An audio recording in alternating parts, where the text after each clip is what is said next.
Hello and welcome to Back to Basics with Sandra and Lyndall. Today we have a very special guest, Tyson the Trainer. Tyson, thank you for joining us today. Thanks for having me today. I really appreciate it.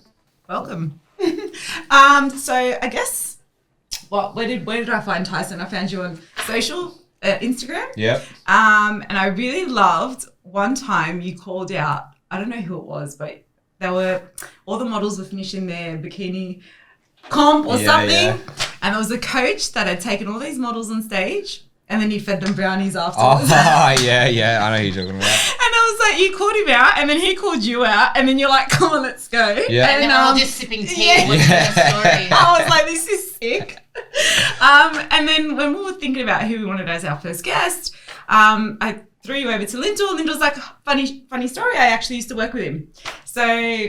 Yeah. So for all of our listeners, I actually used to work with Tyson probably about 10 years ago. Yeah. And you coached me, remember? Through a powerlifting Yeah. There you go. Oh my God, I totally forgot about that. Sick. Such a long time ago. But yeah, we used to work together at Fitness First. We were both coaches at Fitness First. But I guess for our listeners, when I was coaching you and when we were working together, you were probably like 2/3 of the size. Yeah. You are literally, now. yeah. Literally 2/3 of the size. And I love the before and afters that you post on your social media of that because I think it's really, really powerful. So let's start there. Tyson, take me back to the Tyson that you were 5 to 10 years ago. How did you get into the fitness industry? I kind of just fell into the fitness industry. So before I even met you, I was back in Townsville. I was a truck mechanic because I dropped out of high school in grade 10 and didn't really know what to do.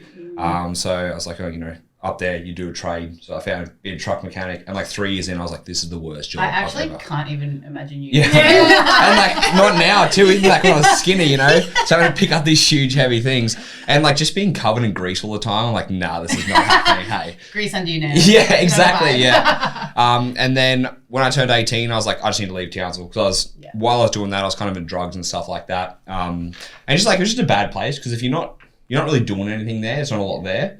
So I was like, I've got to get out, came to Sydney, and I happened to just do my PT certificate before I came. And then I just randomly picked a place in Sydney, Newtown. I was like, oh, this place looks cool. Knew nothing about it. And then when I found out about rent, they're like, oh, yeah, it's $300 a week. I was like, a week for a room? I was like, oh, okay. Now it's double that. Yeah, exactly. And then I just happened to find Fitness First Newtown, and I was training there for a while. And I was kind of in the powerlifting side of things then, really interested in strength training. And one day I was at reception. I'm like, do you guys need a personal trainer? And they're like, yeah. I was like, okay, cool. And then Mark told me, what was that? You were still skinny back then? Oh yeah, I was still skinny. Yeah. So he just said yes, come on board. So I started doing PT, and then during that time, I got really obsessed with health and fitness, and started getting very neurotic with my food, the whole clean eating side of things. And I was following certain people in the industry that were just preaching obsessiveness. Yeah. And so for me, I remember this about you. Yeah. And I remember you were constantly dieting. And intermittent fasting, all that stuff. To lose what? Yeah, exactly. Yeah. And for me, I thought I was still fat back then, chubby type of thing. And I was tiny. Yeah. And so it was I probably went through probably about 4 years of constantly trying to diet, trying to eat strict, telling myself I'll be good, then going binging habits. Let's be honest, the Cert 4 or whatever you did doesn't teach you anything about actual practical everyday living, nutrition, nothing. It's just a piece of paper at the end of the day, right? Yeah. When I got my certificate, I was like, oh, so I'm a PT now? Yeah. I'm teaching people and I have no idea what's going on. Yeah. And then I started getting into the intermittent fasting side of things. Yeah. And because that supported my eating disorder, you'd restrict yourself all day and then you'd overeat at night. And then during that time, it was very hard because I was coaching people and I was trying to help them, but at the same time, I was struggling inside with myself. So it was that kind of imposter syndrome. And I never really went to anyone for help. I saw a psychologist once and then I was like, nah, I can do it myself. I'll be able to do it. And then I actually just started learning about nutrition and understanding, about macros and calories and all those type of things, and realizing that you don't have to be that strict. You don't have to be that obsessive about food and, weighing everything to the gram and making sure that I got all this done. So over time, I just kind of got myself out of it by showing myself I could. And that was also accepting weight gain, which was a really hard thing too. Because, as a PT, I'm like, people are going to train with me because I'm going to gain weight and they're going to think I'm fat. So it was a very, very hard few years to get through that. But with I guess, accepting that this is what I have to do, I was also able to get myself out of that period too. I think sometimes when you're in it and you're in it deep, it's really hard to get yourself out of it as well, because I can relate very similarly to that situation. I think my disordered eating really started in those days for myself as well, and really because I was competitively lifting and having to, you know, meet a certain criteria when it came to body weight. Before that, I never really cared about it, and then all of a sudden I did have to care. But I think, when you're deep in it, it's very hard to get yourself out of it, because every day you're preaching what you do with yourself to your clients because it's obviously working. So, you know, it should work for everybody else as well. So, I mean, in regards to your eating disorder, like, you've spoken a little bit about how it manifested itself, but how did it kind of affect your everyday, like, life, relationships, everything like that? Relationship-wise, it didn't really affect me relationship-wise, just because, like, when I came to Sydney, I had no friends. And everyone my age was at university, you know? So, like, I went into the PT side of things, and because PT hours are, like, early mornings, later at night, I never really socialised or anything on the weekends. And so, I guess... still don't. So, in a way, kind of, because, like, I'm quite extroverted. So, the way I think it would have negatively affected me is because I didn't actually go out to socialise and try and meet people, because I'm like... I have to eat this Panic and I can't. attack. Exactly. Or like when I'd take my clients out, like we'd go get something to eat or food, like I would be like stressing about what am I going to eat from the menu, and like, you know, what am I going to do after? Do I have to burn these calories off? Do I have to do this? And it was like, it was hard to just be able to relax and just kind of switch the brain off. Did anyone see it? Did anyone call you out on it? Nah, not really. Not back then. And like, because, you know, your clients don't know any better type of thing. Right. And it wasn't really anything that I was kind of projecting. Like no one would notice, that I was stressing or anything like that. Like I could keep a calm face, but inside, like I was freaking out. Yeah. And how did you get out of that? How did that change for you? Well, that was just like, again, through education. So I started doing, first I think I started with precision nutrition, which is like a nutrition course. And then from there, I just kept doing other nutrition courses. And I also came across, do you guys know Mackenzie Baker? So he's another nutritionist, and he actually used to be at, what was the one that shut down at Redfern? Was it Lift? No, that's not Lift. That's FIA. No, it was a big gym that was there. Oh yes. Was it Lift? Yes, it was Lift. Yeah. So he used to be there, and then I somehow came across him, and then he also talked about he was in a similar situation for me, and then I was following him and his advice, and just starting to just you know, relax a little bit more with food, and showing myself that I can be less restrictful and also like still get results, I guess you would say. So that was just like a slow process. And do you feel like, I guess, male disorders, like eating disorders, are more of a taboo subject? And I think this is possibly why maybe nobody did call you out. Like even myself, like I worked with you every single day, and I knew that you were always strictly dieting, but never once did I ever think that you had a disorder. You know what I mean? And I know there's a lot more education around it these days, but do you still feel like it's a bit of a taboo subject for males? Yeah, when do you ever hear males talk about it? You know? And it's also because, like, you know, with males, they don't really open up and communicate. So a lot of them probably are internally battling it and not sharing it. But also it's like, it's weird because they can get away with it because of them being a male, and it's not as noticeable as like a female. Like, you know, if you see a female who's very lean or whatever it is because she's restricting, you can notice that quite easily. Like with guys, they've got a lot more room to kind of wiggle with, and especially like in my personal opinion, the bodybuilding industry is like rife with that stuff. But if they're on gear or they're on other things, like you're not going to notice it anyways, you know? And that's what they say, oh, it's my cheat meal, and they smash a fucking ridiculous amount of calories. It's that whole, like, you know, strict during the week and then binge on the weekend, but it's okay because it's their cheat meal or whatever it is. I feel like we've all kind of gone through that in some degree. I know, especially when I went from kind of like the whole clean eating philosophy and then moved into if it fits your macros. Like for me, that was a really scary transition because all of a sudden I had this freedom that I was nervous about. Like I was like, what do you mean I can eat whatever foods and there's no good or there's no bad? You know, and I remember when it would come to having my cheat meal would be like sugar-free chocolate or something like that. It would be like still quite clean. And my coach was like, what are you doing? Like, can you just go and eat a burger or something like that? Like, can you be normal? But I just couldn't. Like, because I just had this like constant fear of this one meal is just going to undo all of the hard work.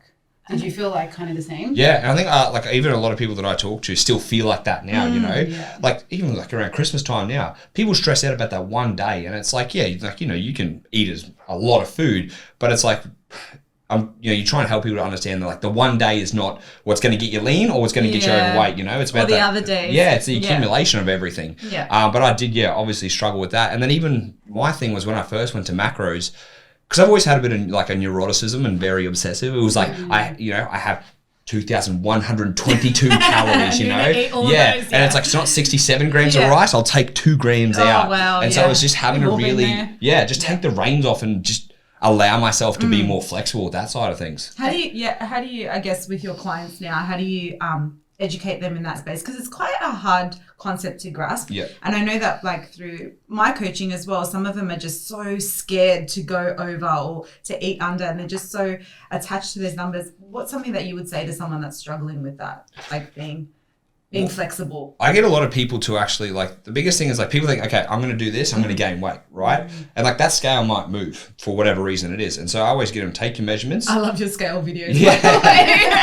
But it's so real, people act, real. and some people reply, oh, that's me. I'm like, yeah. You don't say. And it's funny because, we let this thing on the floor dictate our self-value. And it's like, man, you don't let people dictate that, but you let this thing on the floor. Yeah, that's probably wrong. Yeah, exactly, well. Yeah. Hold onto the towel rack to make sure.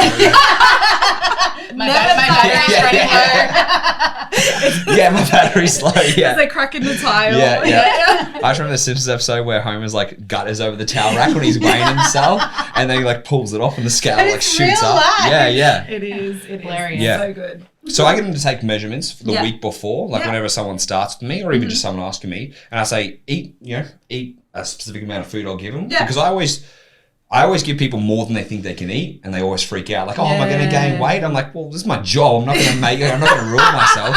But you have to get people to trust you, right? Yeah. So when they take their measurements, and I'm like, just trust it for a week. And everyone always at the start like, oh, I feel full or I feel bloated. It's like, yeah, because you got more food. Yeah. And then always the next measurements they'll do and they see nothing changes, or usually something will go down by a centimeter or two. Everyone gets in denial. Oh, no, I must have taken my measurements wrong. Yeah, exactly. It's like people don't want to believe it, But that's how I actually gain their trust. It's always after that first week, and when their measurements don't change, people just from that small change, like, oh, I can actually relax a little bit. Yeah. And trust you as well. Yeah, exactly. Yeah. Like once you get someone's trust, they're more likely to follow what you say. Yeah. I was the same when I switched to If It Fits Your Macros. Like I dropped like 6 kilos, like within like 12 weeks or something crazy like that. And I was like, what do you mean? I can eat a burger and lose this weight. Like it was just absolutely wild to me. But I guess you kind of spoke a little bit about, I guess, body dysmorphia.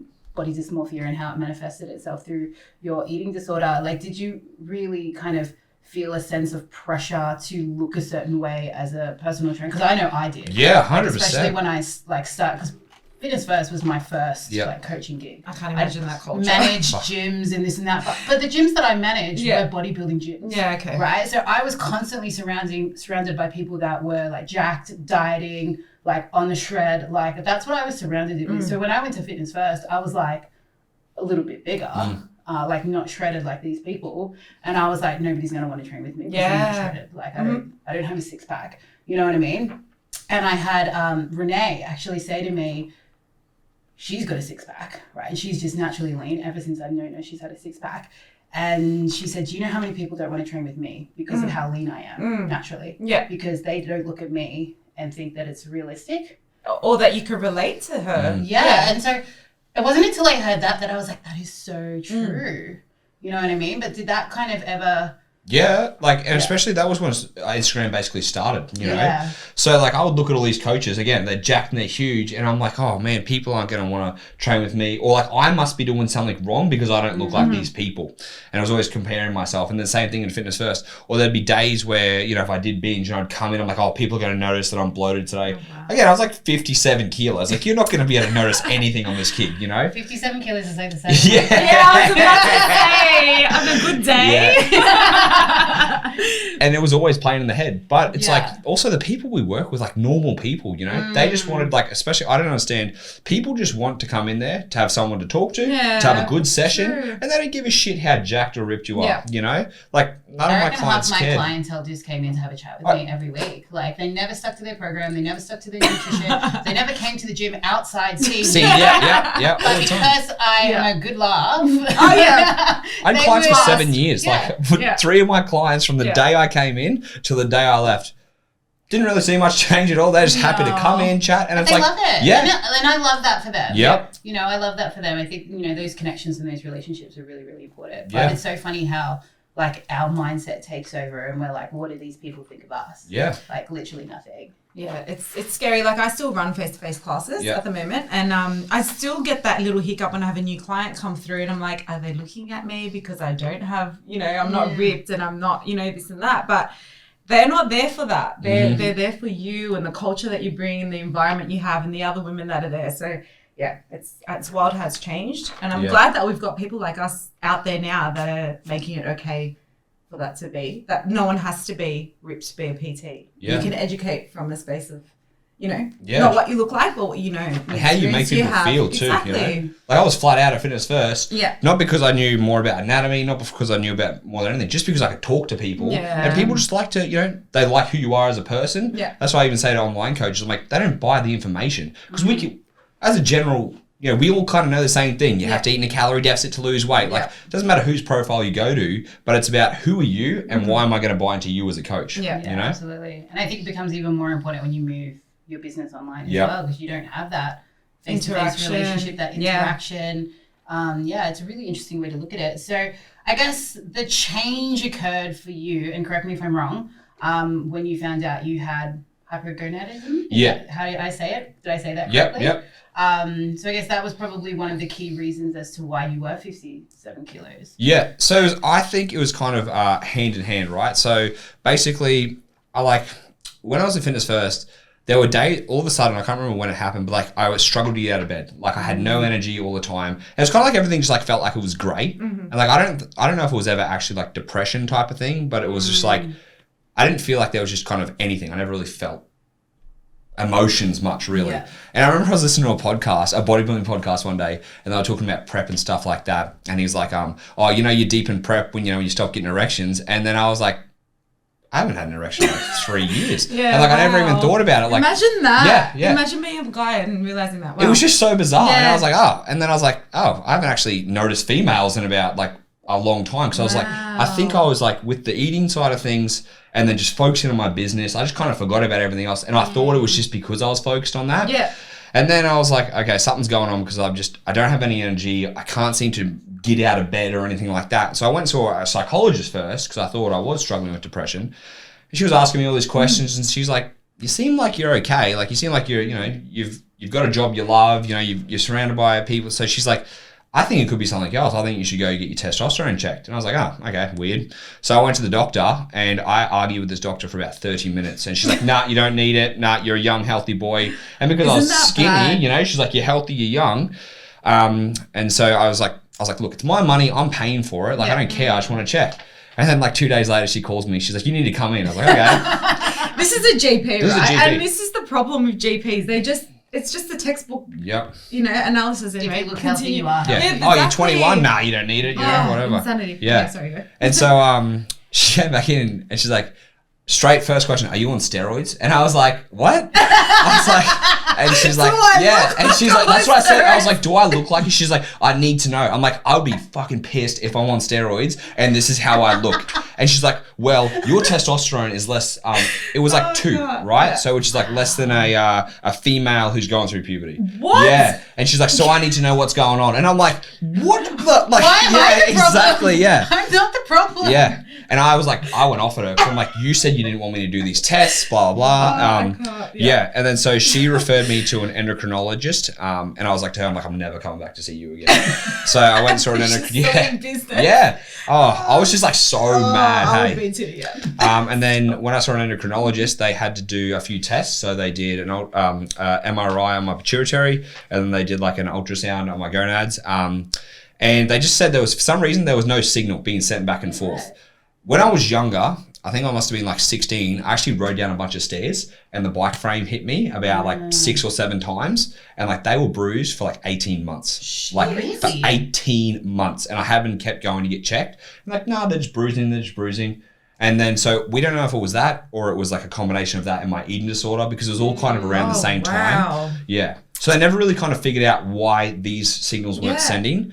But then they said they're going to monitor me. They said, we're not going to do anything. We've got to watch you. Because, again, young kid, fitness, maybe on steroids. Yeah. So a year went by of them doing nothing, just watching me. All right, you got to try eating more food. You got to try doing this. And then I posted today, I actually did cold showers for the whole year because I thought they boosted testosterone. Wow. Anything I did, nothing went above 6 for the whole year. I tried doing that one time because I read that it would burn more calories. Walked to the station without a coat. Get cold, you shiver. And sometimes I'd walk to the station with Dad and he'd be like, what are you doing? And I'd be like, nothing, I'm fine. Shredding, bruh. Oh, jeez. Yeah. And so after the year, so I think that was from 24, I think, like 23, 24. And then they gave me the gel. And so I had to put this gel on every day. Does that actually work? For me, it didn't. Yeah. And because I'm a sweater too, you know? Yes. Oh, when you put the gel on, you can't touch anyone for 6 hours. You can't. And I'm like, so what? It's like when you get Botox and you can't lay down for the first 4 hours. I've been struggling. I need a nap. I want a nap, man. It was just like so impractical. I'm like, this is a stitch up, man. So is this the same doctor? No. This is someone else. Okay, yep. So then the endocrinologist is like, oh, look, it's still not working. I'm going to have to refer you to someone else. Yeah. I was like, oh, okay. So then they sent me out to Concord Hospital for an andrologist. And then she's like, oh, we'll just double the gel dose. I'm like, is this what we're doing, man? So you're walking around like you're covered in Vaseline. So every day before PT, half an hour, I had to stand with my shirt off and wipe it everywhere. So the vision that I have in my brain right now is so hilarious. This is like a saga of just like, I'm like, Jesus. I wish you recorded this, honestly. And then so another 6 months went by and they're like, oh, that doesn't seem to be working either. So then finally. You need to shower. Exactly. Now. Yeah. So, oh man, it was like the worst. And it was like, it's like sticky. Oh man, just set me off, hey. And you're trying to like grow your business. Yeah, exactly. Yeah. Covered in a gel. Everyone's like, do you smell alcohol? Like, alcohol rub? Oh, I don't know. Just spray my deodorant everywhere. Yeah. It was a mission, hey. Yeah. And then finally, they're like, okay, we're going to put you on testosterone replacement. Yeah. So that was end of 2019 because I just moved into just behind Fitness First. Yeah. So how many years was that between when you went to the doctor first? I was about 18 months. So a year of them watching me. That's a long time. Oh no, actually, sorry, it was about 18 months. Yeah. For them monitoring me, watching me, and then getting the gels and stuff, and then finally being put on replacement. Yeah. Right. So how soon after you kind of started that replacement therapy that you started to see change? Mentally, like noticing, it was 2 days. Wow. Yeah, I like woke up and I don't know. It's like, you know, you've got your amplifier here. It's like a 6 to a 10. Like I woke up and I was like, I just felt good. I was like, whoa, this is so weird. This is how it feels. Yeah, normal. You feel normal, you know. Like I had motivation, man. Like I could not. Like I could never bench 2 plates, right? Yeah. It must have been like 3 months after. I was like, oh my god, it was just like hectic. It's a new world. Yeah. And then so it was kind of came in time when I was also working on fixing my eating disorder and being okay with gaining weight. So for me, luckily, it kind of went hand in hand. And because my appetite being on testosterone, my body was just trying to make me eat. Yeah. So like I was gaining weight quite quickly, but also with the testosterone, it was being muscle mass too. Yeah. I grew in height. My feet grew. What? So that's why I think it could have been when I was younger too, because it delayed my puberty. Wow. Yeah, so I went from a size 8 to a size 11 in my shoes. What? Yeah. That is insane. And I was like asking my doctor, I'm like, is this all right? Yeah, I was like to my doctor, I'm like, is this normal? And she's like, oh, well, you don't see it often. I'm like, is this going to keep growing? Like, I don't know what I'm going to do. Do I stop now? Like, I grew 4 centimeters in height, so I went from 175 to 179ish where I am now. That's crazy. Yeah, and then it was just like accumulation of like each month I was just kind of like putting more weight on and just feeling better. And then so within a year I gained 30 kilos. That's insanity. Yeah, it was quick. Were people like paying you out and saying, because they didn't understand your condition, they were saying like, oh, he's on the gear. No one ever did, because it didn't look like I was on steroids, right? Because like the way I kind of look today now is when I was first on it, like it was more just like, oh, he's got muscle mass, but it's not like I was like big and jacked type of thing. Yeah. So I don't think very people really cared at the end of the day or noticed, but everyone's like, you look way better. Yeah. And I hadn't seen my mum in that time because they were back up in Townsville. So when I came back home and I knocked on the door, she was like looking at me like she didn't know who I was. Hey, yeah. Wow. It's like when you sent me Tyson's profile and I hadn't seen your stuff online, and I was like, whoa. The transformation, It's like I ate the smaller Tyson, basically. Yeah. Wow. Pretty much. Yeah. Crazy. So like, do you feel like you kind of like missed out on like a whole kind of section of your life because you didn't realize that you had this going on? I I guess yes and no type of thing. Like I'm kind of not glad, but when I went through all that, I also really built up my business at the end of the day, and like I wouldn't be where I am today because like, back then I was like, I'm just going to focus on growing this. I was doing a lot of self-development, a lot of reading, a lot of working on myself. So, I'm grateful that I actually kind of went through that to make me who I am today, but like I did miss out on some socializing and stuff like that, but the end of the day, And I think those experiences are what like shapes our businesses as well. And that's why people go to you. Yeah, I my business grew after I had children and my body changed completely, like 20 kilos heavier, and I'm more successful and confident now than I was back then when I was tiny and had all those muscles and stuff. So it does definitely shape, and I think people go into the story. Yeah, exactly. And when they can relate to you and say that you've gone through the struggle, that's what sets you apart from everyone else that's just paid a coach, got the had the transformation, but it wasn't actually a journey for them. So and like for me, with the eating disorder things, like that's why I work predominantly with females because like females they do struggle more than males with the whole food side of things, especially the way they're raised with the scale and all the media and things like that. So for me, it's quite easy to be able to relate to them and see how they struggle, and also for me to think, I know how to get you out of this, because I've been there myself. And your eating disorder, I guess, got better after you had your because I was gaining weight too, and also like realizing that my clients didn't leave me, and like my business was still getting better and better. So I think it was the same thing, like as it was going on, you were just like, oh, this is actually okay. It's the unknown that scares you. And so as I was progressing, I was noticing businesses still going well. No one's thinking that I'm too fat or anything like that. And also like allowing myself just to eat, kind of like. Yeah, I love your like thickness. Yeah. But every day it's a different treat. I think a lot of people like they're scared to eat, right? But it's like if you allow yourself to eat, at some point you're gonna get sick of eating that same type of food. Like you might binge on a jar of peanut butter. It's funny. I was having a spoonful of peanut butter once, and I'm like, how did I eat a whole jar? Because it's like. I'm like, how did I ever do this? But now it's like, if you ever did eat that jar, you're not going to eat another jar and another jar and another jar because it loses its power over you, We give food power, and it's like you can also take that power away because you're saying that food's bad or that food's, I shouldn't be having that. That's just you telling yourself the story. Yeah, it's so funny. Some foods that I can't even look at now, like because they were just like in my dieting phase, like I was talking to Renee about this the other day. Like we used to put coconut oil in the fridge so it would go hard. And eat it like a biscuit. Oh, that's disgusting. Wow. It actually oil pulling. What's that thing they do? The oil pulling. They let it sit in their mouth, the coconut oil, and then it apparently takes all your toxins out. And I don't know. That's okay. See, there are some cooked things that go on. It's all about that marketing. It's all about that marketing. So I guess like with your testosterone replacement therapy, I feel like there's this like major call out on social media, especially now. I don't know if I'm just noticing it more now or it's just happening more now where people keep calling out people to talk about the gear that they're on. I just think it's so dumb.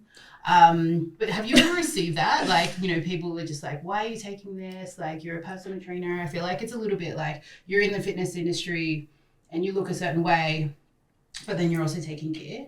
I feel like there's that kind of like taboo kind of subject, I guess, happening at the moment. But I don't think it's necessary to really call it out and speak about it. Like, have you ever been kind of...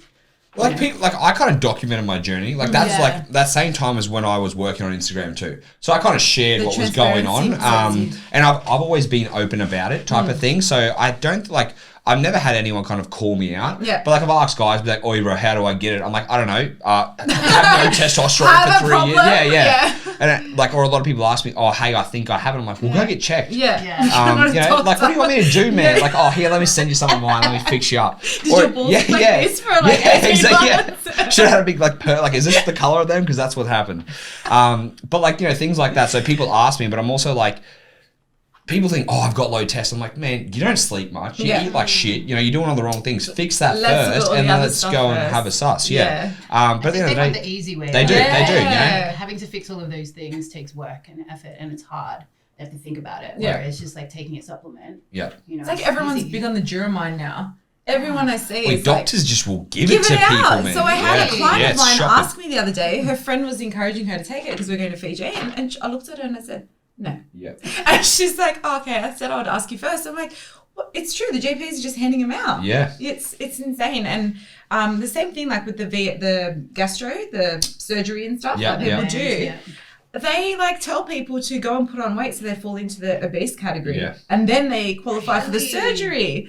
So it's crazy. Like when people say my GP said, as soon as they say that, I'm like, hold on. Yeah. The GP does not know diet. They don't know nutrition. They don't know exercise the way that we have experienced it. So no, don't start a sentence with my GP said. It's crazy how it's all changed now. So I guess how has your training and nutrition like philosophy changed over the years based on your experiences? For me, it's really just helping people understand what health is. Like everyone always comes to most of us for weight loss for the most part, you know. But for me, I'm like, I don't care if I don't help you lose weight now or all of it. It's about teaching you something you can live for the rest of your life. And for me, that's like, you know, it's basically the 80-20 principle of having some good structure, eating well for your health, but enjoying life a little bit. And knowing also when to, like, you know, switch that dial on, whether you want to get leaner or to be able to relax. Sometimes it's 6 to 12 months of like actually educating your clients before you make change. Exactly, yeah. Well, and once you have that education, like I know for myself, I know when I need to rein it in or when I can rein it in. I know what I need to do to get there. Yeah. Because I didn't have that knowledge before. Yeah. I would just be like, I've got to cut calories or I've got to eat clean. Yeah, and you go hard out for how long. Yeah. And that's even like now over Christmas time, a lot of clients are stressing. I'm like, you have to enjoy yourself now because, you know, they're dieting up until Christmas. I don't let people diet around Christmas because it's supposed to enjoy yourself. And then most people want to start dieting on the 1st or whatever it is, right? If you're stressing the whole time over Christmas period, you're burning yourself out already, and then you're not going to have that energy to ready to get go on the start, you know? So it's like you need to learn to be able to relax because we're always going to have Christmas. We're always going to have birthdays. We're always going to have social events, and like we can't take that out of our life. Yeah. But also we don't have to go all out when we go and have that. Like, oh, my friend's birthday. All right, well, I'm going to get drunk too. It's like, do you have to? Can you have it? Yeah. Because for me, like, it also depends. Like, I don't drink just because I know I'll just get shit-faced every time, you know? It's not like 2 drinks, like we're getting lit, we're going hard. Sandra, on the other hand, she's the one buying you. So it's a time and a place, right? Yeah. And that's the thing. It's like, you know, I know when I want to go and have fun, and when I choose to do something, I'm choosing to do it. I'm not feeling guilty for doing it. Exactly. Yeah. Like, it's exhausting thinking about food. Isn't it? It's so exhausting. It's consuming. It really is. I'm going to have that burger. The whole time you're eating it, you're eating like 3 bites because you're stressing. You didn't enjoy the burger. You're stressing now, you feel guilty. It's like, enjoy it, slow down and savor it, and then go off. I used to be like that now. And now I'm like, should I get the sweet potato fries on the side? Yeah. Always yes. Always yes. With the aioli, remember? Same. Like, you used to think you couldn't even enjoy it because you were thinking about how much you had to exercise afterwards to compensate for what you ate at that time. Or I remember there was a post I did, and you know how Facebook does the memories? Oh, yeah. And I had more cringeworthy than my previous memories on Facebook. Yeah. I was at a Christmas barbecue, and I actually put Be Right Back, and I went and smashed myself on the treadmill for 30 minutes. Oh, yeah, right. And like got up to like 300 or 400 calories, and then came back to enjoy Christmas. I can't do that because I sweat too much. No, same, but that was a good thing. Oh, you're doing nothing. You're like very sweaty. That was a good thing. That was the more you sweat. Because before, that's what you used to measure your success off. So do you ever feel like any of your like eating disorder tendencies ever kind of rear their head ever? I still have like getting rid of neuroticism. I can't really get rid of that, you know. But it's been about being aware of it for the most part. And there have been days where I'm like, man, I just want to fucking eat everything. And like I would say maybe once every 6 to 8 months, like I just eat whatever, you know. But like it's never about letting that carry on to the next day or feeling bad for it. I'm like, okay, like for now it's like, okay, it is what it is. I just get on with it. Whereas if we're always thinking about what happened and we can't let it go, that's when we're giving that importance to it, you know? And if you're always like making a bigger issue out of it, you're kind of telling yourself it's a big issue versus like, I'm saying, all right, well, I just get along with life now. So I think with that, like just kind of not, I guess, caring in a way, it's just made it easier. Because I don't give it that attention anymore. I guess that would be the only thing kind of like rears its head type of thing. And it's just... Yeah, it is. Yeah, because it's such a big part of your life. You would think that it would be more prominent, like coming up. Yeah, because for myself, like every now and then I do the whole, I ate a lot of food. Maybe I need to like do a big workout today. Like every now and then I have those thoughts, but I catch myself. Yeah, you know what I mean. Always will. Well, I always equate it to like being someone who's an alcoholic, you know? You're never not going to be you're not an alcoholic, but it's very iffy for you to go straight back to it. So the same thing is like you never fully get rid of your eating disorder. It's always there, but the consciousness of being aware of it, like you said, when you start to watch those thoughts, you just kind of, you know, you acknowledge them. You're like, all right, I know this is going to happen. I'm not going to fall into that. And it gets easier as you go on, you know? That voice is smaller and smaller as the years go on type of thing. Yeah. Have you had any males reach out to you about having an eating disorder? Probably like 2 or 3, so actually not a lot at all, really. Yeah. And a lot of them come from over-exercising, under-eating. Okay. And all like that's my brother. Yeah. Yeah. Crazy. He's he's a pro boxer as well, and man, boxers are the worst. Honestly, for that stuff. because they have to weight cut so much, so they're always in this yo-yo phase, right? And so their trainers as well haven't gone through nutrition or proper ways of training. So then they go, all right, just train, and then 2 days before your fight, just sauna suit, cut all the water weight, blah blah blah, and you're doing powerlifting too, right? It's insanity. And then you'd see him so depleted, and then you'd be chopping pasta or whatever before just to get the energy back. You're doing boxing now too, aren't you? Yeah. So it's crazy, and I definitely think he has a disorder. Sorry, bro, if you're watching, but because then he'll binge after that. Like his wife used to have tubs of ice cream ready for him after the fight. Oh yeah, because it was just like, and it's such a cycle. It's crazy. I wonder how they perform so well. Yeah. And I'm like, you aren't eating anything, man, you know? And again, like sauna, all that stuff, and then they'll go out there and kill it. And you're like, how did you do that, you know? See, I could do it if it was a 24-hour weigh-in, but I've done it and it's been a 2-hour weigh-in, destroyed. Yeah. Like, could not lift anything close to what I could. It was really interesting how the combination of dehydration and like low cals really affected just my the strength. dehydration, man. Honestly, that's crazy. So you only need 2% dehydration to actually start noticing strength, like negative strength effects, which is not a lot, you know. No. So what made you go into boxing now? Something different. Like same thing like with sorry, going back to the question I said about my philosophy for my clients. Like the same thing with training. Find stuff you enjoy. Like if clients say to me, I want to do Pilates, I'm like, go do Pilates, man. Like I was so there's no wrong or right. I was so like, if you're not doing weight training, like fuck, what are you doing? You know? Like I was so like weight training is everything. And then just obviously as I'm getting older and learning, I'm like, man, do whatever you want to do. I used to do that as well. I was like, if you're not powerlifting, what are you doing? You have to strength train. Now I'm like an 80 kilo squat and I'm like, So where do you think people go wrong when they start a fitness journey?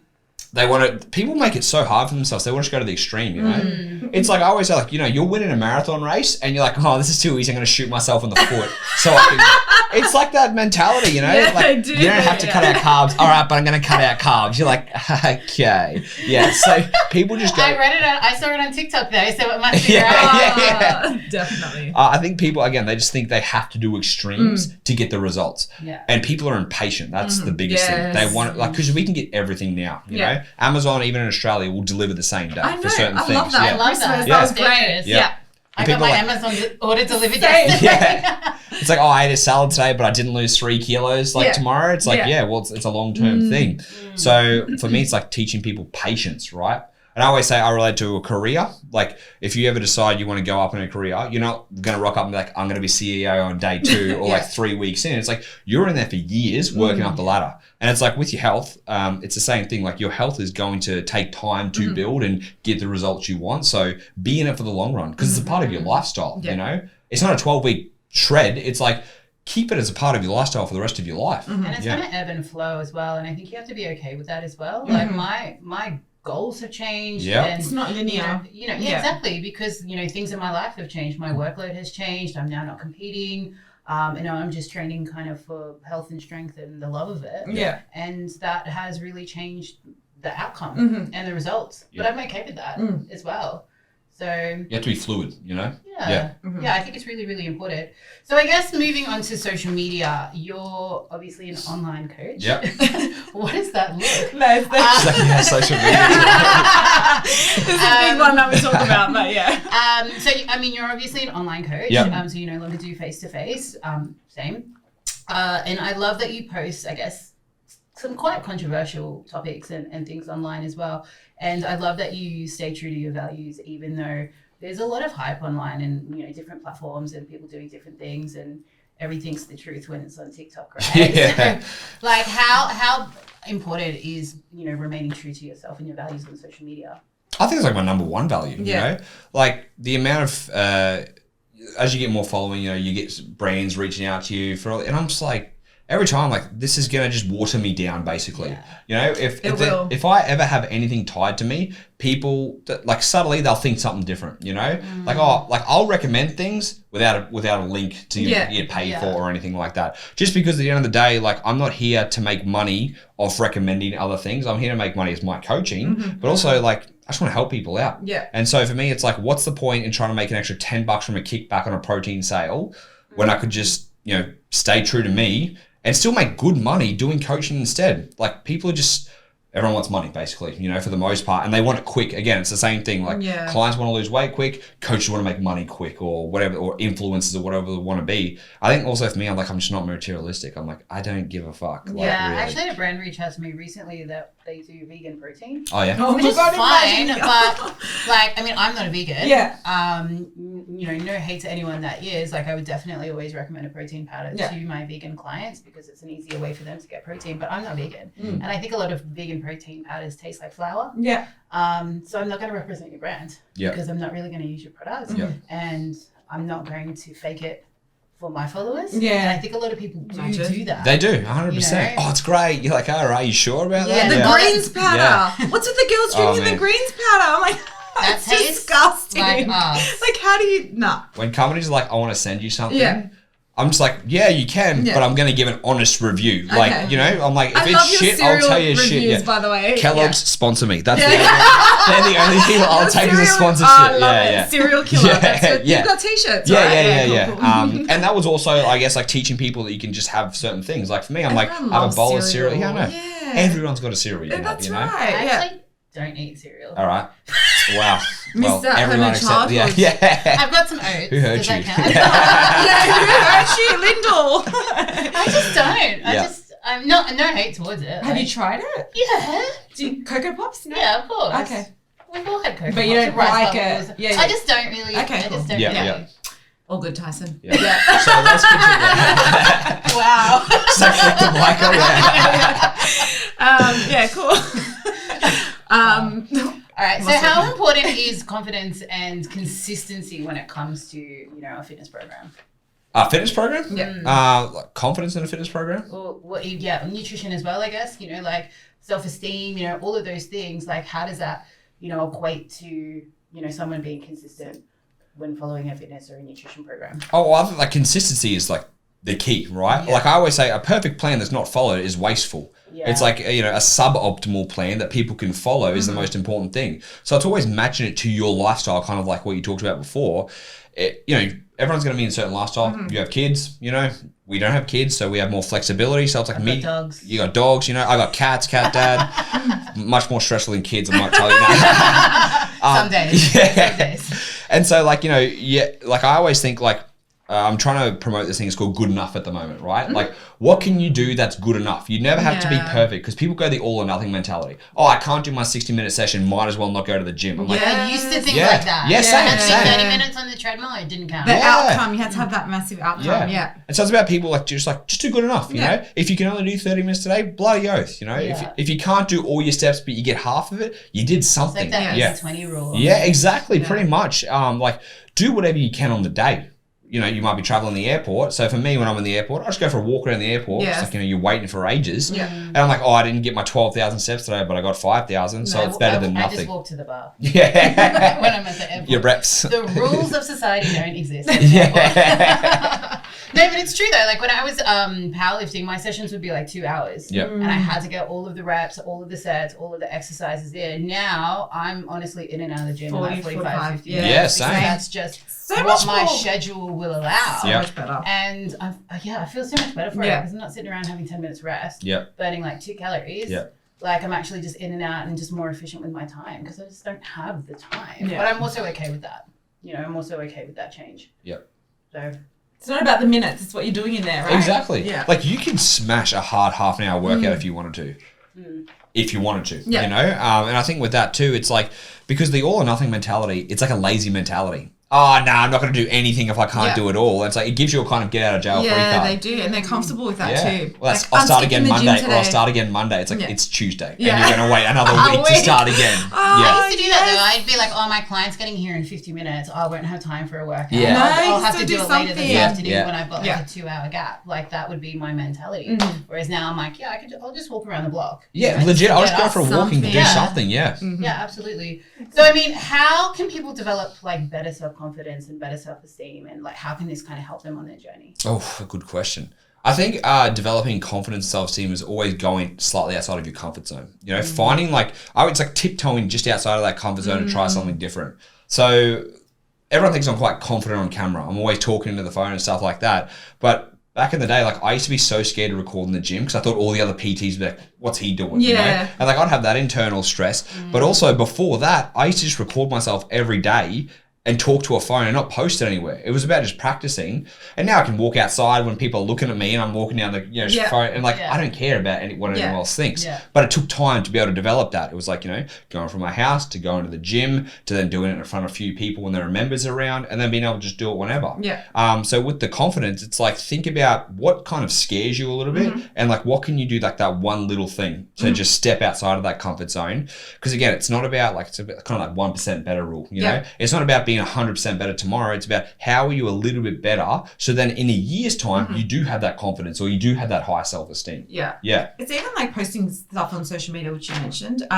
Like even a couple of years ago, I wouldn't post anything like at the beach or whatever, like top down, like from up here down, because I was so like self-conscious after having kids and stuff. And then I think yesterday or the day before I posted a full shot and I was like, wear the bikini.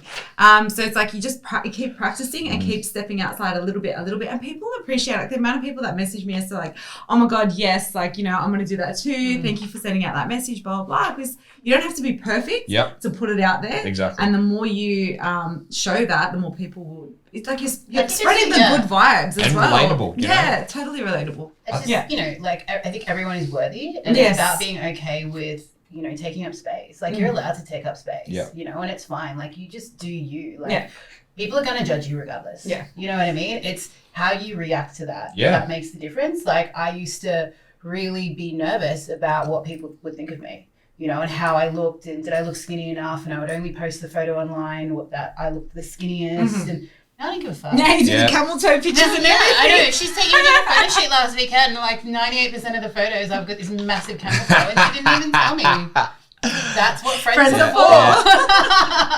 But no, I just don't care. Like I just don't care, and I think there's nothing better than that feeling. You know what I mean? Because I just remember wasting so much energy. Yeah, trying to be perfect. And just look perfect, and but I didn't feel perfect. You know what I mean? I never. The pretend is the hardest part. And the pretend makes you less relatable. Oh, this person's perfect. Like, I can't compare myself to them. Like you talk about being a normal person, and when you are vulnerable, people so much appreciate that. Yeah, absolutely. I definitely agree.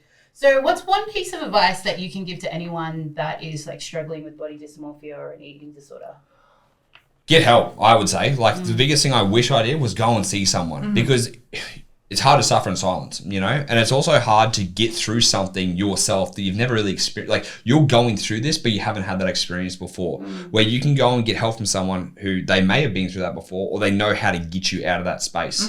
And there's nothing wrong with asking for help, So don't suffer in silence. I think for me and my disordered eating, like I never looked at myself at the time like I had a disorder. Yeah, I was like, oh well, I'm not skin and bone, so I'm obviously you don't look fine. like you've got a problem. You know what I mean? Meanwhile, I'm over there eating 800 calories and exercising for 3 hours a day. But because I didn't look like those girls that were like in the hospital or whatever, I didn't think. I thought I was fine. You know what I mean? So I think it's also kind of being aware of your thoughts and how damaging they are and how they're making you feel. Yeah, because you can be in our own denial, Yeah. Like, I don't know, like for me, I was like, after I saw her, I was like, oh, well, it doesn't happen all the time. Like, I can get through it. And like, we'll just like mentally trick ourselves because we don't want to actually acknowledge that we're in trouble or we're struggling, We always want to kind of be in denial of that thing. Like, nah, we're okay. I'm keeping my head above water, basically. And like, going back to if you guys have related to anything that we've talked about on the food side of things, then you probably are struggling, And it's okay to do it because if you can't get yourself out, then it's just going to make it harder as it goes on. Yeah, I think it's okay to not be okay. Yeah. As well. And I think people don't realize that as well. Like, I know I'm very much about my independence and doing everything myself. And if I have to ask for help, I hate that. Yeah. Like, I hate that. Because it's a sign of weakness, right? Yeah, but I'm much better at it now than I used to be. Yeah. You know, and I think, it's just about being okay with not being okay sometimes. Mm-hmm. Do you think a lot of the bikini competitors out there have an eating disorder?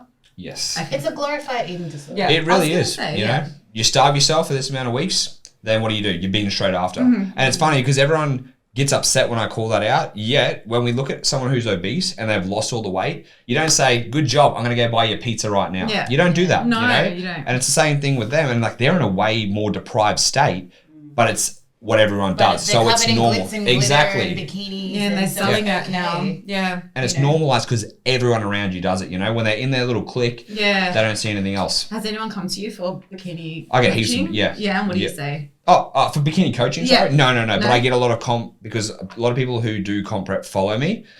And I've had a lot of people, hey, like I said, like, you know, you think you're the person who's not going to struggle with it, come back and we'll see. Yeah. The amount of people that have come back and be like, yeah, you were right. Yeah. Because you're starving yourself the whole time and you think you're not going to have a bad relationship with food when you're extremely lean, you've eaten nothing but chicken, broccoli and rice because you're on a strict meal plan, and now you have no control afterwards and your coach is like, oh, I don't know what to do, you know? Yeah. So a lot of people, I will always say no to actually getting someone to comp stage, but I'll always be there to support people to get them out of it. Because a lot of those comp coaches will actually just throw their hands up in the air if they. Well, they've got the signature shot now. Exactly. Yeah, you just can't stick to it. Exactly. Yeah. It's just that they're struggling. Like, I've had girls that I coach that it's taken us probably a good 2-3 years to actually develop a healthy relationship with food and training and not have that kind of disordered mindset, even though they're no longer competing. Yeah. It's just the repercussions now take years to overcome. And people just don't realize that, you know, if the people look at it and go, oh, it's 12 weeks, there's light at the end of the tunnel. That tunnel is me being on stage and then it's done. Yeah. But they don't think about the potential repercussions if someone's got, you know, slight mental weakness. Yeah. It's such a toxic culture. I hate seeing all the photos of them out like backstage with their cupcakes. Yeah, and it's like, and stuff, mate, that's not normal. Or not even just the eating side of things, amenorrhea, you know, possibly not having kids when you're older. Bone mineral density is huge. Like there's and I'm like, you're doing it for a plastic trophy. On stage that and means probably nothing. Exactly, and it's like most of them, like if this is not your profession. You know, people get upset when I say it's a hobby. I'm like, you're not getting paid for it. You're paying to participate in this. It's a hobby that's potentially ruining a lot of things for you. You know, so I think it's an. I don't like that it's such a glorified thing and everyone either wants to do that or the photo shoot. Like you can be worthy, you can look great, you can do all those things without having to step on stage or to go and do a photo shoot. Like instead of doing a photo shoot where you're at your leanest, do a photo shoot where you're happy with where you're at the moment and just celebrate how far you've come. You know? Like because you're always going to look back and be like, oh, I wish I was there again. Like you couldn't stay there for more than a week because it's unsustainable. That's right. You know? Yeah. There's so many times that I look back at old photos of myself and just remember how fat I used to think I was. Yeah. But I was like, it was like 20 kilos ago. You know what I mean? And now I'm like, I love how I look now. You know, but I just remember how I used to feel then. And I think that comes with experience as well. And I think people go into these sports just not being mentally strong enough to deal with those repercussions. And so it's hard.